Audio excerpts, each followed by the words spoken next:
মানুষের দরজায় যেয়ে ঘুমাইছিল।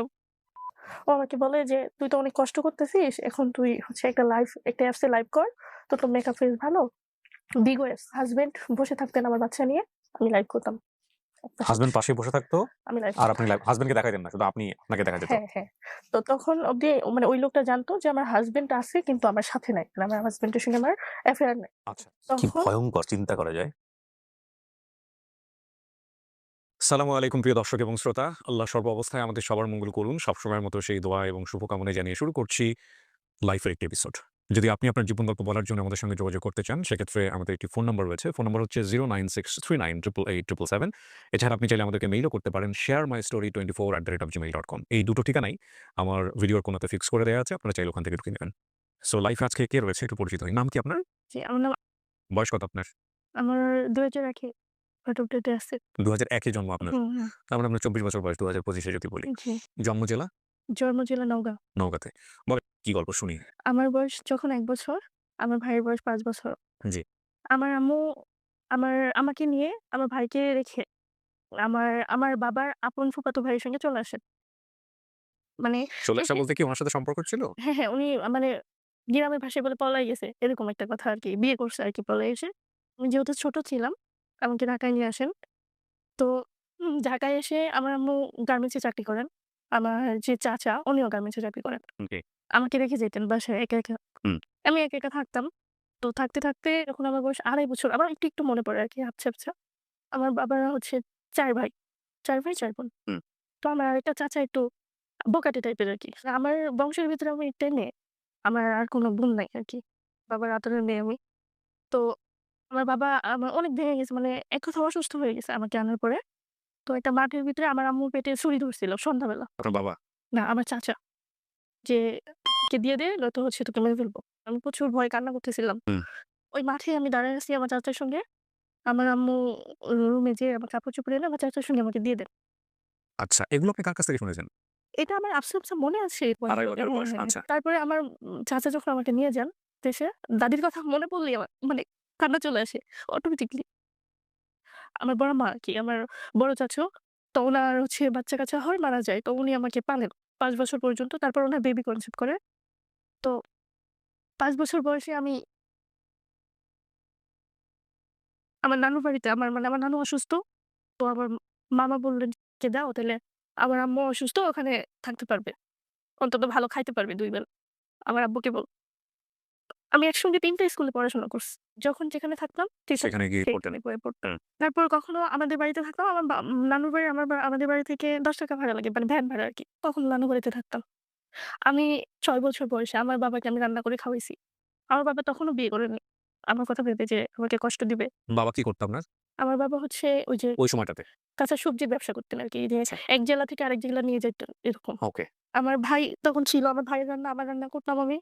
আমার ভাইকে স্কুলে ভর্তি করে দেয়, মাদ্রাসায় ভর্তি করে দেয়। ও একটু পড়াশোনা করতে চাইত না। পরে আমার আরেকটা মামা চট্টগ্রাম থাকেন। তো ওই মামার কাছে পাঠায় দেয় আমার ভাইকে। দেওয়ার পর আমি একা হয়ে যাই। আমার বাবা অনেক রাত্রে আসেন, ১২টা ১টা এরকম টাইমে আসেন। আমি বাচ্চা একটা মেয়ে, বাড়ি একা থাকি গ্রামে।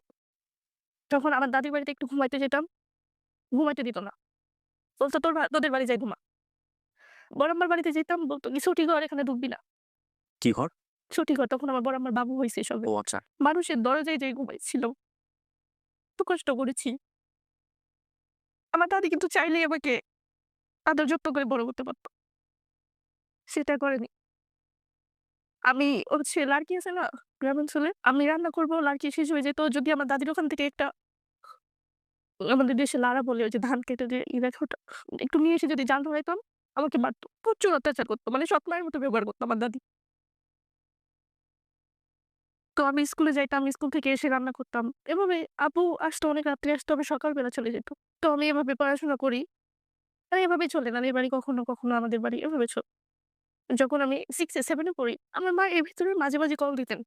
আমাদেরই মানে যার মাধ্যমে আমার মায়ের সম্পর্কটা হয়, তাকে কল দিতেন। তখন তো বাটন ফোন ছিল, নোকিয়া ফোনগুলা।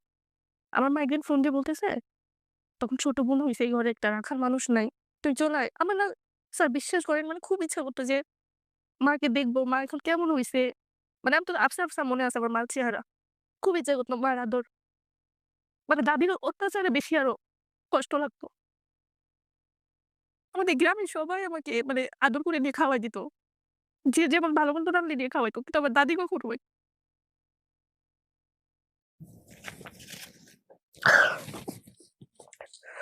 তো আমার ওই বোনকে মানে চাচাতো বোন হয় আমার। বোনকে বলতেছে "কে নিয়ে আয়।" আমি আমার ওই বোনের সঙ্গে চলে আসি। ঢাকাতে আমার আব্বু আমার পা ধরে কান্না করছে, "যাস না।" আমি আব্বুর কথা না শুনে স্কুল ড্রেস পরে চলে আসছি। কোন ঢাকায় ক্লাসে পড়তেন? 7 এ পড়তাম।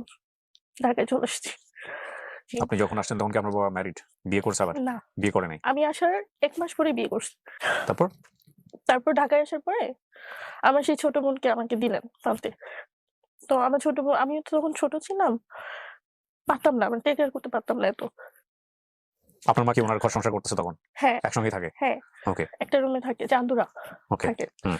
তো তখন আমি যখন পারতেছি না, আমার আম্মু দেখতো, তখন প্রচুর অত্যাচার করতো আমাকে। অত্যাচার যে, বলতে? "তোকে নিয়ে আসলাম দেখার জন্য, উনাকে উনাকে দেখতে পারিস না।" মানে মারধর করতো। হুম। তারপরে আমার বোনকে দিয়ে দিলেন আমার খালার কাছে হুম। গ্রামে। দিয়ে আমাকে একটা, তখন আমার বয়স কত? 6 এ পড়ি, 12-13 বছর হবে এরকম। হুম। আমাকে নুডলস ফ্যাক্টরিতে, একটা ফ্যাক্টরিতে দিয়ে দিলেন। লেখাপড়া বন্ধ? বন্ধ। ৳১২০০ স্যালারি পাইতাম আমি। কিছুদিন পর ওইটা বন্ধ হয়ে গেল। আরেকটা ছোট গার্মেন্টস ছিল, গেঞ্জি সেলাই করতো, সেখানে দিলেন। সেখান থেকে মোটামুটি আমি ১ বছরের মতো ওখানে থাকি আরকি। সব মানে মেশিন-টেশিন চালাইতে পারি। গার্মেন্টস এর আরকি হুম। সব বুঝি তখন। হুম। তখন অব্দি আমি স্যালারি পাইতাম, আম্মুকে এনে দিতাম। তো একদিন আমাকে এত বেশি মারে, তো আমি তখন হচ্ছে আমাদের রাস্তার সাথে বাসা তো। আমি বলতেছি আমি মরে যাবো, থাকবো না। গাড়ির নিচে যাবো এরকম আরকি বলতেছি। তখন আমার মা আমার চাচাকে বলতেছে। ফোন দিয়ে বলতেছে, "নিয়ে যা। জঙ্গল আসছে।" মানে বাজে বিহেভ করতেছে আরকি। তখন আমার চাচা বলল কি, আমার ফুপু আবার থাকে মির্জাপুর। তো তখন আমার ফুপুর কাছে আমাকে পাঠায় দেন। হুম। আপনি মার কাছে থাকতে পারলেন না তার মানে? না, ওকে। তখন আমার ফুপুর কাছে পাঠায় দেন। আমার ফুপু আমাকে রানা প্লাজা ভাঙছে না ওই বছরটায়। হুম। আমাকে গার্মেন্টস এ দেয়। আমি ওখানে ২ বছরের মতো জব। হুম। তো জব করতে, করতে আপনার টিভি দেখতেছি, সিরিয়াল দেখতেছি। তো জিরো চ্যানেলে একটা এড আসছে ডান্সের, ডান্স শিখায় ডান্সের ক্লাবে। তো এড দেখে আমি নাম্বারটা নিই। নিয়ে তাদের সঙ্গে কথা বলি। হুম। তো উনারা জিরো বলতেছে চ্যানেল মানে বুঝতে পারছেন ডিশের একটা চ্যানেল হ্যাঁ, হ্যাঁ, যেখানে মানে নিজস্ব সিডি। সিডি গুলো হ্যাঁ, প্লে হ্যাঁ। করে। আপনারা যদি ডিশ দেখার আইডিয়া থাকে তাহলে বুঝতে পারবেন। হ্যাঁ। জি। তো তখন হচ্ছে উনি আমাকে বললেন ভর্তি ফি ৳৫০০, হুম। মাসিক ৳৫০০। হুম। তখন আমি বলতেছি ঠিক আছে, আমি বেতন পেয়ে গার্মেন্টস এ জব করি। বলতেছি বেতন পেয়ে তারপর যাবো আমি। মানে নাচ দেখে আপনার আগ্রহ হয়েছে? হ্যাঁ, আচ্ছা। যে আমি নাচ শিখতে চাই। তখন আমি সেলারি পেয়ে কথা মতো ১০ তারিখে যাই। যেয়ে ডান্স শিখি। এটা ছিল ডিসেম্বর মাসে ছিল থেকে। থাকতেন আপনি কার কাছে? আমার ফুপুর কাছে থাকতাম। ফুপুর কাছে? বাবার সঙ্গে যোগাযোগ নাই? যোগাযোগ কথা হইতো আরকি। ঐরকম আমার বাবা তো টোটালি আমার কথা শুনতে পারত না। কেন? আমার বাবা ওই যে চলে আসলাম আমার মার ও কাছে। এই কারণে আর শুনতে না, পারত না। এখনো না। আমার আব্বু আমার সঙ্গে ভালোভাবে কথা বলেন না। অভিমান। কিছু অভিমানের কোনো যুক্তি থাকে না। যুক্তি দিয়ে সেগুলোকে পুরনো মানে আপনি কোনোভাবেই বাঁধতে পারবেন না। মানে ওই বয়সে তো যাওয়ারই কথা মার কাছে। সেখানে বাবাকে কেন অভিমান করতে হবে? কিন্তু হয়। যুক্তি থাকে না। তারপর আমি সেখানে ডান্স শিখি। ৫ দিন রিহার্সাল করি। নিয়মিত যাই আরকি ৫ দিন। হুম। অফিস ছুটি হওয়ার পরে যাইতাম। তো ১৬ই ডিসেম্বরে ওনাদের একটা শো থাকে ক্লাব থেকে। তখন আমার উস্তাদ আমাকে বললেন যে, "তুমি চলো, যদি তুমি ডান্স নাও করো, তুমি দেখবা তোমার অভিজ্ঞতা হবে।" আচ্ছা। ৫ জন ডান্স করার পরে সবার লাস্টে আমাকে উঠান। আমি উঠবো না, জোর করে উঠান স্টেজে আমাকে। উঠায় আপনাকে ডান্স হ্যাঁ, করানোর হ্যাঁ। জন্য। বয়স কত তখন আপনার? তখন আমার ১৪ বছর। হ্যাঁ, প্রোগ্রামটা কোথায়? এটা ধামরাই ছিল। কি ধরনের লোকজন আসতো ওখানে? হয় না ১৬ই ডিসেম্বর, তারপর ১৪ই ফেব্রুয়ারি কনসার্ট প্রোগ্রাম বুঝতে গুলো হয় পারছি। না? হ্যাঁ, তারপর? ওরকম। তো তখন আমি সবার লাস্টে যখন স্টেজে উঠি, পারফর্ম করি, করার পরে আমি ৳২,০০০ টিপস পাই। যখন আমি টাকাটা পাই আমি কান্না করে দিই। "এটা দিয়ে আপনি চা নাস্তা খেয়েন।" আমার উস্তাদকে বলতেছি। তখন আমার উস্তাদ বলতেছে, "না, এটা তোর অনেক কষ্টের টাকা, তুই নিয়ে যা।" ওই প্রোগ্রামে দেখে আমার উস্তাদকে বুকিং করলো হলুদের শো, হুম। মুসলমানের শো, বিভিন্ন শোতে আমাকে মানে রাখলো আরকি। তখন আমার উস্তাদ বলতেছে যে, "সপ্তাহে ৪-৫ টা শো আসতেছে তোকে নিয়ে, তুই চাকরি ছেড়ে দে।" মানে গার্মেন্টসে চাকরি ছেড়ে হ্যাঁ, দেয়? আমার বেতন ছিল ৳৪২০০ জি। তখন। চাকরিটা ছেড়ে দেই। সেই সময় মানে আমি বুঝতাম না আসলে কিভাবে মেকআপ করতে হয়, কিভাবে ড্রেস পড়তে হয়। মানে একটা ফ্রেন্ড হয়ে যাই। তারপর ও আমাকে মেকআপ করে দিত। দেশের বিভিন্ন জায়গায় শোতে যাইতাম হুম। ওর সঙ্গে, ওর উপর ডিপেন্ড করে। এই শো করতে, করতে তো আমার ওই নাচের জগতেরই আরেকটা ফ্রেন্ড, ও আমাকে বলে যে, "একটা গায়ে হলুদের শো আছে, করতে পারবি? দিনের শো।" তো দিনে বলে আমি ডাউট করি, গায়ে হলুদ দিনে হয়? হুম। তো আমারও তখন প্রোগ্রাম দরকার ছিল। তো আমি বলছি, "ঠিক আছে, যদি তুই রিস্ক নেস তাহলে যাইতে পারি। কোন প্রবলেম হবে না তো?" ও বলতেছে, "না।" হুম। তখন গেলাম। ওর সঙ্গে যেয়ে দেখি যে হচ্ছে ট্রলারে শো। তো আমি স্টেজে উঠবো মানে নৌকায় উঠবো না। প্রচুর তর্কাতর্কি শুরু করে দিই। এত সিনক্রেট করছি যে আশেপাশে সব লোকজন জড়ো হয়ে গেছে। হুম। ওর ছিল প্রচুর পটানোর চেষ্টা করে, বোঝানোর চেষ্টা করে যে, "ওঠেন, কোনো প্রবলেম হবে না। আমরা আছি, আমরা হুম, দেখব।" হুম, তো এমনভাবে পটাইছে যে আমি উঠে গেলাম। নৌকাতে ওঠার পরে কোনো প্রবলেম হয় নাই। হুম, উনার কথা অনুযায়ী উনি প্রচুর টেক কেয়ার করছে আমাকে। সকাল ১২ টায় গেছি, সন্ধ্যায় ৫ টায় হুম। মানে নামায় দিছে। পেমেন্টটা দেয় নাই। এই মেয়েটা অতিরিক্ত ভাব দেখাইছে, পেমেন্ট দিব না। কে বলেছে এটা? মানে তাদের দল এরা বলছে আরকি। ওকে। তখন আমি বলছি, "পেমেন্ট লাগবে না। আমার প্রচুর ক্লান্ত লাগতেছে। আমি বাসায় যাবো।" তারপর বাসায় যেয়ে উনি আমার নাম্বারটা কিভাবে রাখছে আমি জানি না। তো জি। আমাকে কল দেন, কথা বলেন। তখন আমি ওনাকে প্রচুর গালাগালি করি যে, "আমার পেমেন্টটা দিলেন না, এটা সেটা।" পরের দিন উনি আমাকে ফোন দিয়ে বললেন, "আমি তো আপনাদের এলাকায়। আসেন মিট করি।" ওনার সঙ্গে ফ্যান্টাসিতে ঘুরি আমি সেদিন। জানি না কি হইলো পরের দিনই আমাকে বাজে অফার করছে। আমি বলছি, "না, আমি এসব করি না। আমি ঐরকম মেয়ে না।" তো উনি বলতেছে, "আমি তোমাকে বিয়ে করব।" এই ছেলেটা বলেছে আপনাকে? জি। তো সে আপনার সম্পর্কে জানতো এই কথা বলার আগে যে আপনি কোথা থেকে আসছেন, আপনার ব্যাকগ্রাউন্ড কি? এগুলো জানতো? হ্যাঁ, আমি তাকে বলছি, সবগুলোই বলছি যে, "আমি এরকম আমার ফ্যামিলি।" তাকে সব বুঝায় বলছি। হুম, তখন সেও এক বাবার এক ছেলে। তার ফ্যামিলি ব্যাকগ্রাউন্ড ভালো। হুম, তখন তো ছোট ছিলাম, ডিসিশনটা নিতে পারতাম না। হুম, হ্যাঁ? তো আমার ওই ফ্রেন্ডের আমি যেকোনো কিছু করলে আমার ওই ফ্রেন্ডের কাছে আমি ডিসিশন নিতাম তার কাছে। হুম। তখন আমি সঙ্গে আমার সেই টাইমটা প্রচুর ঝামেলা চলে। আমি কথা মানে ওর সঙ্গে ডিসকাস করার কোনো ছিল না। নিজে ডিসিশন নিয়ে নিই যে ঠিক আছে বিয়ে করব। তখন আমি ২ তলায় থাকতাম। নিচতলায় একটা আন্টি ছিলেন, উনার ছিলেন। তো আমি যাই উনার সঙ্গে শেয়ার করি যে, "আন্টি আমি তো সব কথা আপনার সঙ্গে শেয়ার করি এরকম। বিয়ে করতে চান? উনার বাড়ি এই জায়গায়।" তো উনি বলতেছে, "ঠিক আছে ছেলেকে আসতে বল দেখি।" তখন আমার বার্থডে ছিল সেদিন আবার। ও আন্টি বলতেছে, "ঠিক আছে ঢাকায় যদি প্রবলেম হয় কোর্টে যাই তোদের বিয়ে করায় দিই।" কথা মতো নিয়ে চলে গেলেন। কোর্টে যেয়ে বিয়ে দিলেন আমাদের। বয়স কত তখন আপনার? বিয়ের বয়স হইছে? না, ছেলের বিয়ের বয়স ছিল? ছেলের বিয়ের বয়স ছিল। আমার বিয়ের বয়স ছিল না। তো আপনি এইজন্যই বলছি যে না প্রবলেম জেনে হলে শুনে এরকম একটা ছেলেকে কেন বিয়ে করলেন? মানে ওর ওর ফ্যামিলি কোথায়, কি অবস্থা কিছু জানেন আপনি? তখন না জানতাম না। না জেনেই করে ফেলছেন। হ্যাঁ, আপনার মাথার উপরে তখন কে? আপনার ফুপু? আমার মাথার উপরে তখন কেউ ছিল না। মানে আমার ফুপুর কাছ থেকেও তো চলে গেছি। আমার ডান্স যখন বুঝতে পারছি। যেদিন ক্লাবে ভর্তি হইছি সেদিন থেকেই আমার ফুপু আমার সঙ্গে কথা বলে। ওকে, বিয়ে করছেন। তারপর? তারপর বিয়ে করার পরে সাভারে ছিলাম ১৫ দিনের মতো। তারপর সে আমাকে নিয়ে চলে আসেন বাড্ডাতে। বাড্ডা উনার বোনের বাসা ছিল। সেখানে নিয়ে আসেন। ও কি করতো পেশায়? মানে ওর আব্বু সেনাবাহিনীতে ছিলেন। ওর আব্বু মারা যাওয়ার পরে ও মানে আরকি ওই জায়গায় জয়েন হবে এরকম একটা কিছু ছিল। তখন কিছু করেন না। ও তার মানে ও পুরোপুরি বেকার? হ্যাঁ, আচ্ছা। আপনাকে বিয়ে করে কি ওর বাড়িতে নিয়ে গেছে না? ওর বোনের বাসায় নিয়ে গেছে। নিয়ে যাওয়ার পরে কি বলছে? তখন ওর বোন আরকি মেনে নিয়েছে, কিছু বলে নাই। তখন আমরা সংসার করি। হুম, হুম। তখন ও একটা ছোট একটা জব নেয়। তো আমার হাসব্যান্ড প্রচুর পাঠাইতেন মানে নেশা করতেন। কবে জানলেন এটা?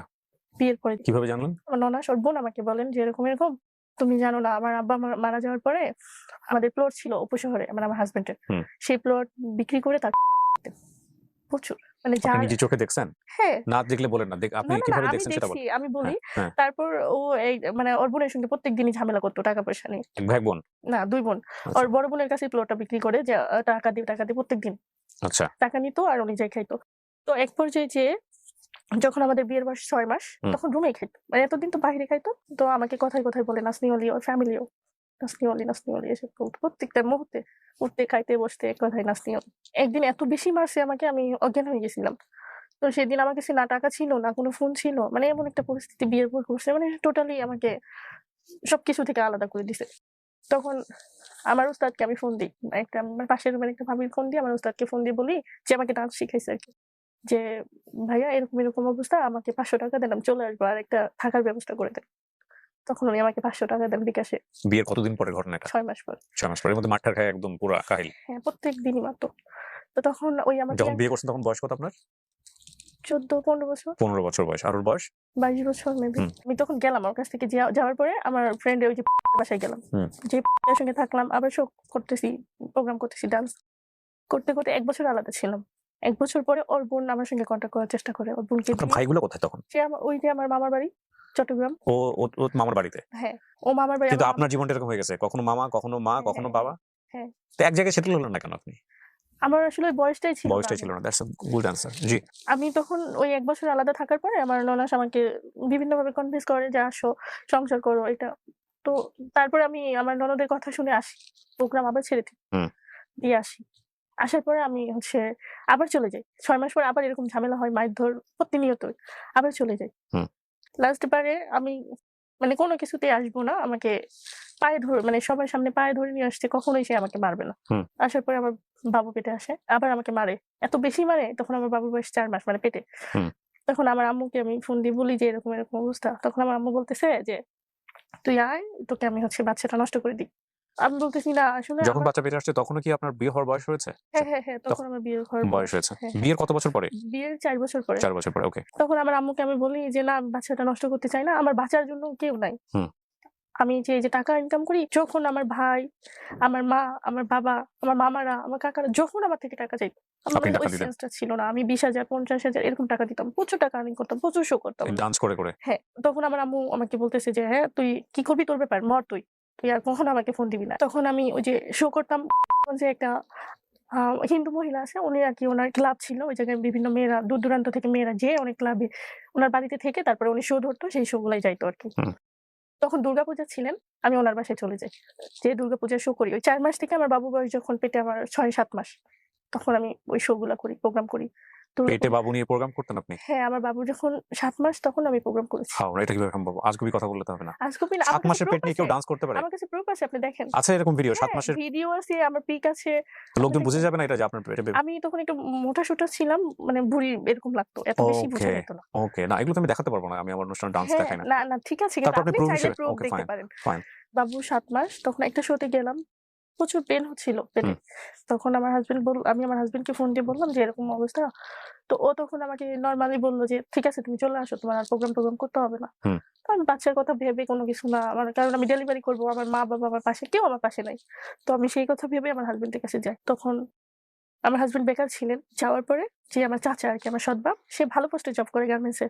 তাকে বুঝাইয়ে আমার হাসব্যান্ডকে একটা জব দিয়ে দিই গার্মেন্টস এ আরকি। আচ্ছা। তখন ও ১ সপ্তাহ নাইট ছিল, ১ সপ্তাহ ডে ছিল এরকম, ডে নাইট। তখন ওই যে নাইট যে ছিল সেই সপ্তাহটা যাইতে চাইত না। ডে হইলে যাইত। আর প্রচুর মারধর করত আমাকে। আচ্ছা। প্রচুর হ্যাঁ। এমনও আছে ৭ মাসের পেটে আমাকে লাথি মেরে অজ্ঞান করে রাখছে।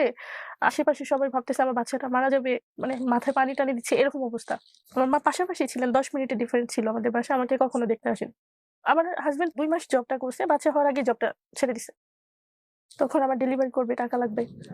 সিজার হবে আমার। আমার হাসব্যান্ডের বাড়ি থেকে কিছু টাকা দেন। আমার মার কাছে আমি কান্না করছি পা ধরে। আমার মা ৳১ দেওয়ার জন্য রাজি হয় নাই। আমার বাপকে বলছি, আমার বাপ তখন আমাকে ৳৫,০০০ দিছিলেন। আমার বাপ হচ্ছে গ্রামের অত্যন্ত সহজ সরল একটা মানুষ। হুম। আমার ডেলিভারিটা হয় ১৫ থেকে ২০ দিন মেবি। তখন আমি প্রোগ্রাম করি। কি বলেন? হ্যাঁ, আমি আমার বাচ্চাকে রেখে যেয়ে যখন প্রোগ্রাম করি, আমার বাচ্চার দুধ খাওয়ার সময় হইলে আমার ড্রেস, লেহেঙ্গা ভিজে যেত। এরকম হইতো। বাচ্চাটা কোথায় থাকতো? আমার হাসব্যান্ডের কাছে থাকতো। তো হাসব্যান্ড আপনাকে দিত এই অবস্থায় প্রোগ্রাম করতে? বাধ্য, খাবে কি বাচ্চা? ও কি তখন ইয়াবা নিচ্ছে?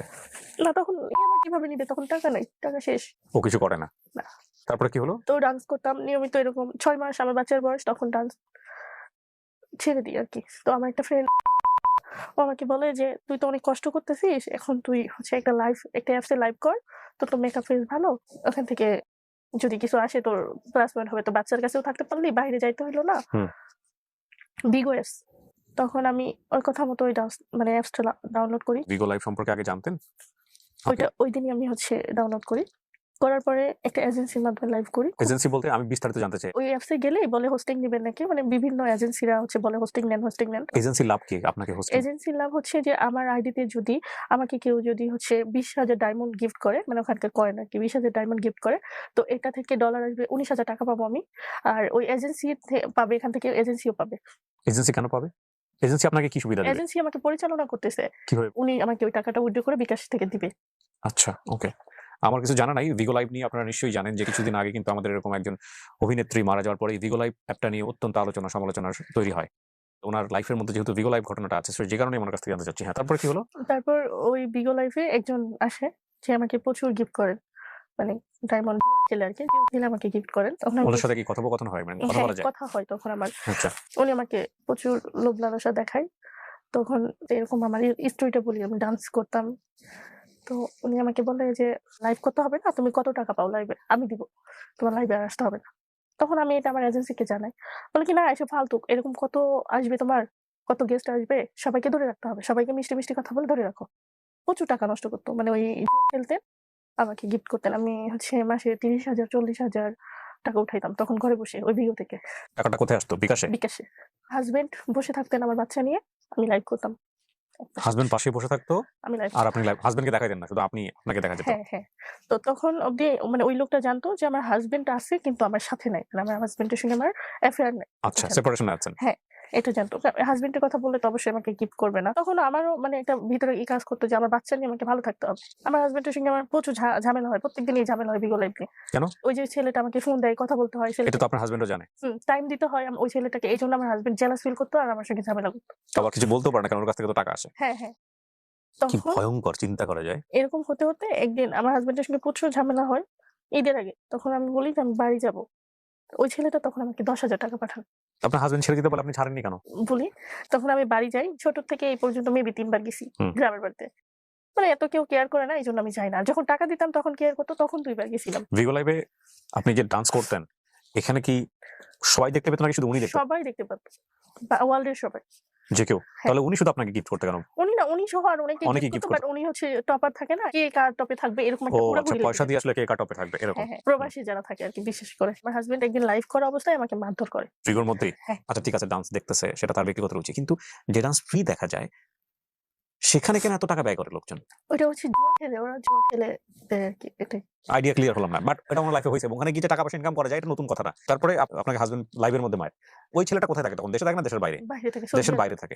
বেশিরভাগ অর্থ কিন্তু এই দেশের বাইরে যারা থাকেন, এরাই এই কাজগুলা করেন। কেন করেন আমি জানি না। এত কষ্টের টাকা আপনাদের। এত কষ্টের টাকা। জি, তারপর? তারপর উনি আমাকে বলেন আমার হাসব্যান্ডকে ডিভোর্স দিয়ে দিতে। উনি আমাকে টাকা দেন। হুম। আলাদা বাসা নিতে বলেন। আমার হাসব্যান্ড আমাকে মারছে। এটা একটা ক্ষোভ ছিল, রাগ ছিল আমার। হুম। তো উনার কথা মতো আমি চলে যাই।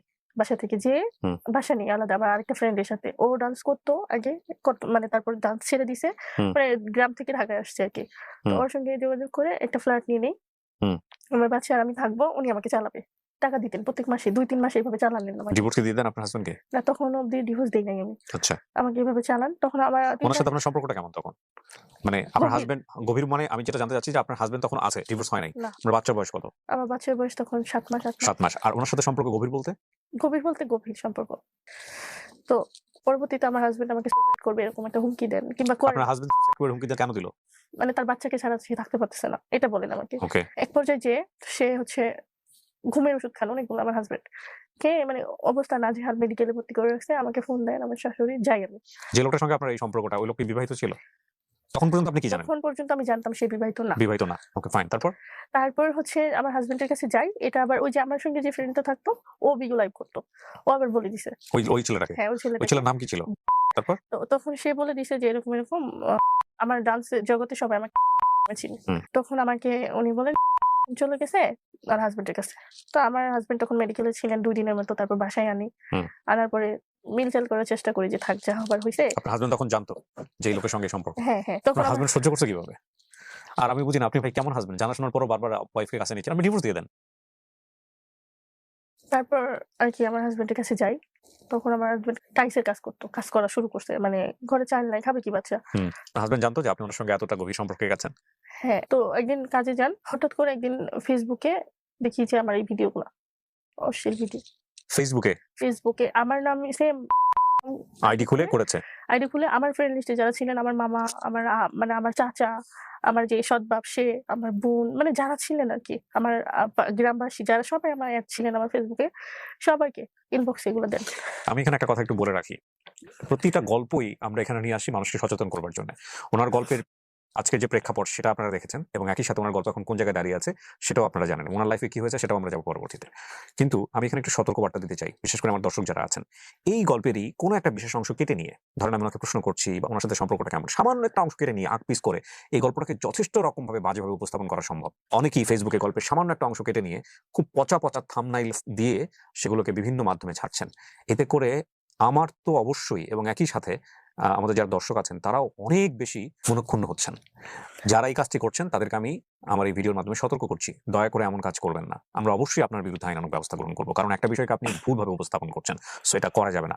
এতে করে আমার ক্ষতি হচ্ছে এবং একই সাথে আমাদের অনুষ্ঠানেরও ক্ষতি হচ্ছে। ঠিক আছে? কোনো কথার একেবারে শুরু শেষ পর্যন্ত না শুনে শুধু সামান্য একটু অংশ শুনে আমাদের দেশের মানুষ কিন্তু অনেক বেশি জাজমেন্টাল, অনেক বেশি ওপিনিয়ন দিতে পছন্দ করেন। সো দয়া করে এই কাজটা করবেন না। তাহলে আপনার ওই আইডিটা এটা কি আপনারই ছিল নাকি ও নিজে বানিয়েছে? নিজে বানিয়েছে। আমার তখন এই সেটা হ্যাঁ, বানিয়ে এখনো আছে আইডিটা। আপনার এই ফুটেজগুলো হ্যাঁ, দিয়েছে? হ্যাঁ, ফুটেজ গুলা দিচ্ছে, ইনবক্সে দিচ্ছে। আসলে এতটুকু মাথায় ছিল না যে উনি এসব স্ক্রিন রেকর্ড কিংবা স্ক্রিন ভিডিও করে এসব রাখবে। তো উনি এটা ঐরকম স্ক্রিন ভিডিও করে রাখেন। তখন আমার হাসব্যান্ড এগুলা দেখে আমাকে প্রচুর মারেন। প্রচুর। এর আগে জানতো না হাসব্যান্ড? না, আহারে! প্রচুর মারেন। মারবে কি? ওর তো মাথা খারাপ হয়ে যাওয়ার কথা। হ্যাঁ। এগুলো দেখার পরে। আপনি ওকে মানে না জানিয়ে আপনি তো প্রচুর মারার পরে আমি তো মারে কি? মানে ওই সময়টাতে একটা ছেলের ব্রেন আউট হয়ে যাওয়া স্বাভাবিক। হ্যাঁ। কারণ তার ওয়াইফ না থাকলে ঠিক আছে ফাইন। কিন্তু এই যেহেতু জিনিসপত্র যখন তার চোখের সামনে পড়ছে, শুধু ছেলে না, একটা মেয়ে হলো কি ধরনের চিন্তাভাবনা? কি অবস্থা দাঁড়াবে? এবং এগুলা যে আজকে যে এখানে আসলে উনি এভাবে বলছেন, এটা আমাদের সমাজে এখন ভয়ংকর রকমভাবে এগুলো আসলে আমি এই সোশ্যাল মিডিয়া বলেন, এই প্রযুক্তি বলেন, এগুলো যে আমাদেরকে কি পরিমাণে ইনসিকিউর করেছে, এই অনুষ্ঠানগুলো এই কারণেই প্রচার করা যে আমাদের সবার সাবধান হওয়া উচিত। আমি এই টপিকগুলো না বললে আমি জানি আমি এই শো থেকে যাওয়ার পরে আমার ওই ভিডিওগুলো ভাইরাল হয়ে যাবে। এগুলা নিয়ে আমি জানি। এইজন্যই বললাম। খাইতে হবে বাস্তবে সে তো আমাকে লোভ লালসা দেখাইছে যে বিয়ে করবে। তখন অব্দি সে আপনি দোষ স্বীকার করছেন ওই সময়টাতে যে আপনার হ্যাঁ, ভুল হয়েছে হ্যাঁ। এটা? আমার ভুল হইছে। আমার ফেস দেখা যাচ্ছে। আমার দোষ না স্বীকার করে তো ওই কোনো লাভ ছেলের নাই। ফেস দেখা গেছে? ওই ছেলে হ্যাঁ, যে ওই ছেলের ফেসও দেখা যাচ্ছে। কত সালের ঘটনা এটা? 22 সালের ঘটনা। আপনি 23 সালে 23 পুলিশের কাছে গেছেন? মামলা না, করেছেন? না, না। কেন করেননি? এখন অব্দি আমার মানে এখন মানে নতুন করে ১ মাস হইছে এগুলা শুরু করতেছে সে যে আমি আপনার জানি হাসব্যান্ডের সহযোগিতা নিয়ে আপনার হাসব্যান্ড সহ আপনি সহ গিয়ে তো এটা আইনের আশ্রয় নিতে পারতেন। করেন নাই আপনারা। না করি নাই। যদি এরকম কখনো কেউ করে ব্ল্যাকমেইল, বাংলাদেশের আইন অনুসারে পর্নোগ্রাফি অ্যাক্ট এবং একই সাথে সাইবার ক্রাইম অ্যাক্ট অনুসারে আপনারা মামলা করতে পারবেন। কোনোভাবেই এটাকে টলারেট করবেন না। কোন রকম যদি কেউ কোনো ব্ল্যাকমেইলের ঝুঁকি দেয় যে মানে বলে যে তো আরো পাবলিশ করব। কোনোভাবেই ভয় পাবেন না, মামলা করেন। এবং মামলা অবশ্যই করবেন। যদি থানাতে মামলা না হয় কোর্টে যাবেন। কোর্টে গিয়ে মামলা করবেন। হ্যাঁ? জি। তো আমার পরিস্থিতিটা তখন এরকম ছিল। প্রত্যেকটা মানুষ আমাকে ফোন দিয়ে বলে আমার নিজের ভাই ফোন দিয়ে বলে যে এসব কি? তখন আমি আসলে অনেকবার গেছি।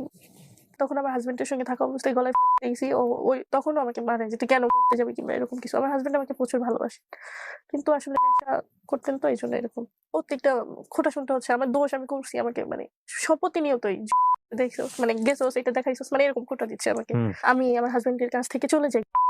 ওই যে বললাম না আমার যে একজন শো করায় বাসায় মেয়ে রেখে তখন আমার বাচ্চার বয়স ১০ মাস এরকম। হুম। তখন আমার জামাই আমাকে প্রচুর ভালোবাসতেন। বিভিন্ন জায়গায় মানে যেই জায়গায় আমি যেতে পারি পরিচিত সব জায়গায় গেছেন সে আমাকে খোঁজার জন্য। আমি হুম। টোটালি সিম টিম অফ করে মানে আমি চাচ্ছিলাম যে হয়তোবা মরে যাবো নয়তোবা এমন কোথাও যাবো কেউ যেন আমাকে না পায়। তো সেখানে যেয়ে আমি একটা শো করার পর আমার হাসব্যান্ডকে ডিভোর্স দেই। কোর্টের থেকে ডিভোর্স দিয়ে দেওয়ার পরে বাচ্চাকে নিয়ে মানে বাড়ির ভিতরে অপরিচিত একটা জায়গায় গোপন যেখানে আমি চলে আসি। আসার পরে আমার বাচ্চাকে মানুষের কাছে রেখে গার্মেন্টসে চাকরি নেই। এগুলো সব ছেড়ে ছুটে দিয়ে। টোটালি মানে যাতে আমাকে কেউ কোথাও না পায়। তখন কি সম্পর্ক আপনার? তো তখন আমার লাইফটা অলরেডি হেল্প করে দিছে। সাথে কমিউনিকেশন আছে তখন মানে আপনার? কারোর সঙ্গে না, আমার হাসব্যান্ডের সঙ্গেও না, সঙ্গেও না। তারপর আমি এখন গার্মেন্টসে চাকরি করি। এখন মানে আমাকে কোনোভাবে কনভিন্স করতে মানে পারতেছে না আমার মাকে। আমার মার নাম্বার ওর কাছে আছে। হুম। আমার মাকে ফোন দেন দিয়ে বিভিন্নভাবে থ্রেট করেন যে এগুলো আরো পাবলিক করবে, আরো ছাড়বে। আপনার মার নাম্বার পেল কিভাবে? খুবই সম্পর্ক ছিল সেখান থেকেই দেওয়া আরকি। সবকিছু শেয়ার করছে। হুম। সবকিছু হ্যাঁ। আমার মা আমাকে ফোন দিয়ে প্রতিনিয়তই বকে যে এরকম। তো এখন ইদানিং যা করতেছে যে হচ্ছে আমার যাদের সঙ্গে শো করছি মানে প্রোগ্রাম করছি বিভিন্ন অ্যারেঞ্জার তাদের সঙ্গে তো একটা ডান্স প্রোগ্রামে গেলে সেলফি তো তুলে হুম। ফেসবুকে ছাড়ে যে আমরা প্রোগ্রামে আসছি। হুম। তো ওই যে অশ্লীল পিক গুলা পাশাপাশি দাঁড়ায় মানে সেলফি উঠাইছি ওই মাঝখানে অশ্লীল পিক দিয়ে ছাড়তেছে ওই আইডিতে। এই ছেলের যে কাজটা করছে, আপনি নিশ্চিত ওই করতেছে? হ্যাঁ, ওর বাড়ি কোথায় আপনি জানেন? হ্যাঁ। ওর বাবা-মার ঠিকানা জানেন? না ওর বাবা-মার ঠিকানা জানি না কিন্তু ওর বাড়ি কোথায় কোন থানাতে বাড়ি এগুলো বের করতে পারছেন আপনি? এইটার হচ্ছে আপনি অবশ্যই আইনানুগ ব্যবস্থা গ্রহণ করতে পারবেন। এটা তো বাংলাদেশের আইনেই আছে। এটা ব্ল্যাকমেইল করার কোনো সুযোগ নাই। উনি যদি বাংলাদেশে নাও আসে, আপনি উনার পরিবারের নাম বা সমস্ত কিছু মেনশন করে আপনি থানায় যান। অন্তত একটা জিডি করেন। আপনি আইনানুগ ব্যবস্থা গ্রহণ করেন। আর সারা জীবন ব্ল্যাকমেইল করবে। হ্যাঁ, তো এখন ওদেরকে ব্ল্যাকমেইল করতেছে। আমার সঙ্গে কনট্যাক্ট করে দিতে বলতেছে ওরা। আর উনার সঙ্গে যারা ছবি তুলেছে তারাও এখন বিপদে আছে। তো খুব এখন ভয়ংকর। ওরা ওই যে স্ক্রিনশট আছে আমার কাছে ওরা আমাকে বিভিন্নভাবে মানে এক কথায় রাগারাগি করতেছে আমার সঙ্গে। এটা এই রিসেন্টলি ঘটনা। তো আপনার চলে কিভাবে এখন? গার্মেন্টসে জব করি আমি। সাবেক স্বামী মানে এখন তার স্বামী নেই, আপনি ডিভোর্স দিয়েছেন। কত বছর আগে দিয়েছেন? ২ বছর হয়ে গেছে। উনি আর যোগাযোগ করে আপনার সঙ্গে? বাচ্চার সঙ্গে কথা বলে। আপনাকে চায় না। চাই মানে আমি চাচ্ছি না। কারণ গেলে আবার ওই প্রতিনিয়তই খোঁটা শুনতে হবে। আপনি তাকে মন থেকে ভালোবাসেন আপনার হাসব্যান্ডকে? অবশ্যই। সবচেয়ে বড় ক্ষতিটা তো এটাই করছেন। একটা কথা বলি, বলে অনুষ্ঠানটা শেষ করব। সংসারে হাসব্যান্ডের সঙ্গে অশান্তিতে আছেন। সংসারে ওয়াইফের সঙ্গে অশান্তিতে আছেন। সেই অশান্তির লাঘবের জন্যে যদি থার্ড পার্টি কাউকে আশ্রয় দেন, আপনি যদি মনে করেন এতে আপনি শান্তিতে থাকবেন, আপনার চেয়ে বোকা আর পৃথিবীতে কেউ নাই। থার্ড পার্টি যদি আপনার ফার্স্ট পার্টি হয়, তাহলে আপনি বর্তমানে যার সঙ্গে আছেন তাকে বাদ দেন আগে। বাদ দিয়ে তারপর তার কাছে আপনি যান। এক্সিস্টিং একটা জায়গায় থাকার পরে আপনি সাইডে আরেকজনকে রেখে যদি মনে করেন যে আপনি শান্তিতে থাকবেন, আপনার সেই শান্তি হয়তো বা কিছুদিনের জন্য হয়তো শান্তিকর মনে হবে, but you don't know the result কতটা ভয়ানক হতে পারে এটা আপনি বুঝবেন কিছুদিন পরে। ঠিক আছে? সো যারা এসবের মধ্যে আছেন তারা সিদ্ধান্ত নেন। এক হচ্ছে আপনি আপনার হাসব্যান্ডের থেকে বা ওয়াইফ থেকে বের হয়ে যান, যে আপনি সংসারে ভালো লাগছে না, সে বের হয়ে যাওয়ার রাইট আপনার আছে। তারপরে আপনি যা করেন আপনার লাইফ নিয়ে করেন। কিন্তু থাকা অবস্থায় আপনি একজন, যেটাকে চিট বলি আমরা, থাকা অবস্থায় আপনি এই যে জিনিসগুলো করছেন, কি ভয়ঙ্কর, কি ভয়ঙ্কর। আমি তো আপনার হাসব্যান্ডকে বলব যে খুব ভালো মানুষ, শোনেন কিছু মনে করেন না, হ্যাঁ? এরকম জিনিস ধরা পড়ে ভালো মানুষও বলি কিভাবে ভাই আপনাকে বলেন তো? আপনার সামনে আপনার ওয়াইফ ভিগো লাইভ করতেছে। আপনার সামনে আপনার ওয়াইফ ডান্স করে আপনারে খাওয়াইতেছে মিয়া। আপনার এই প্রসঙ্গ আসলেই তো আপনাকে নিয়ে আর তো কিছু বলার থাকে না। আপনি এতটুকু দিছেন তো বাকিটুকু সে করবে না? মানে আমার বক্তব্যগুলো খুব পার্সোনালাইজড হয়ে যাচ্ছে। আমি বরং ইন জেনারেলি বলতে চাই, যেকোনো বিপদগামিতার সাময়িক আনন্দ দিলেও এটা ফলাফলটা খুব ভয়ানক হয়ে যায়। এই যে আপনার হাসব্যান্ড এত আপনার গায়ে হাত তুলেছে, এত অত্যাচার করেছে, তারপরেও তো আপনার হাসব্যান্ড আপনার জীবনে এত বড় ক্ষতি করে নাই যত বড় ক্ষতি করে দিছে। এটা আমার হাসব্যান্ড বলে, প্রতিনিয়তই বলে যে আমি আমি তো পারলাম না। এটা বলে, এখনো বলে। সবচেয়ে বড় ক্ষতিটা কার হয়েছে বলেন তো? আমার বাচ্চা আর আমার বাচ্চার ফেসটাও তো আসছে। ওই ভিডিওগুলোতে আপনার বাচ্চার ফেসও আছে। জি। মানে ভিডিও কলে যখন ছিল, বাচ্চার তো অল্প বয়স, বাচ্চাটা হয়তো আশেপাশে ঘুরে বেরিয়েছে, এবং ওই ভিডিও কল যখন রেকর্ড করেছে এই ভদ্রলোক তো অবশ্যই না, সে যে রেকর্ড করেছে এবং সে রেকর্ডের মধ্যেই বাচ্চার ছবিটা অবশ্যই চলে আসছে। কত বড় ক্রাইম আপনি চিন্তা করে দেখেন, যে একটা বাচ্চা দুনিয়াতে বড় হওয়ার আগেই তাকে সামাজিকভাবে কতটুকু ভয়ঙ্কর হতে পারে একটা মানুষের মানসিকতা। আচ্ছা ভাই, আপনি তো এই ভিডিওটা দেখবেন, আমি ধরে নিলাম যার সঙ্গে আপনি এই সম্পর্কটা করছেন সে সবচেয়ে পৃথিবীর নিকৃষ্টতম মানুষ। আমি আপনার পক্ষ থেকে একটা কথা বলি, সবচেয়ে নিকৃষ্টতম মানুষ। কিন্তু এই ভিডিওগুলো যখন আপনি ওর আইডিটা নিয়ে বা ওর আইডিটা বানিয়ে যখন আপনি ছেড়েছেন, আপনি আসলে এটা কি প্রমাণ করলেন? আপনি এটা দিয়ে প্রমাণ করতে চাইলেন যে ও পৃথিবীর সবচেয়ে বড় খারাপ মানুষ? ওর থেকেও কয়েকশো গুণ খারাপ মানুষ হচ্ছেন আপনি। আপনার চেহারাগুলো ওখানে দেখা যাচ্ছে, এবং নট অনলি দ্যাট, ওর যে ছোট বাচ্চাটা, সেই ছোট বাচ্চাটাও কিন্তু এই স্ক্রিনশট গুলোর মধ্যে আছে, এই স্ক্রিন রেকর্ডিং ভিডিওগুলোর মধ্যে আছে। মানে মাথায় কি বিন্দুমাত্র সেন্সটুকু কাজ করে না যে একে তো পাপ, আর দ্বিতীয়ত আমি এই পাপের সাক্ষীগুলো রেখে যাচ্ছি? মানে এই বাচ্চাটার কি অপরাধ ছিল? সামাজিকভাবে এই বাচ্চাটা যখন বড় হবে, এগুলো তো কখনো যাবে না ইন্টারনেট থেকে। তখন এই বাচ্চাটার কাছে মা কি জবাব দিবে, বাপ কি জবাব দিবে? বংশানুক্রমে, মানে জেনারেশন বাই জেনারেশন, এই আপনাদের দুজনের ভুলগুলো তারা ক্যারি করে যাবে। আপনি গল্পটা কেন বললেন বলেন তো? আসলে আমার গল্পটা বলার মেইন সেটা ছিল যে আমি যে ভুলটা করছি আর ১০ টা মেয়ে যেন না করে। First of all. একদম ছোট থেকে যে ভুল ডিসিশন গুলো নিছি এগুলো যেন না, আমাকে দেখে যেন ওরা শিখে।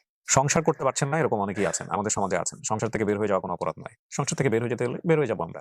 হ্যাঁ, সফোকেটিং লাগছে, কোনোভাবে অ্যাডজাস্ট করতে পারছি না। জানি ওই মানুষটাকেই চাই, তারপরও ওই মানুষের সঙ্গে আমার থাকতে হচ্ছে।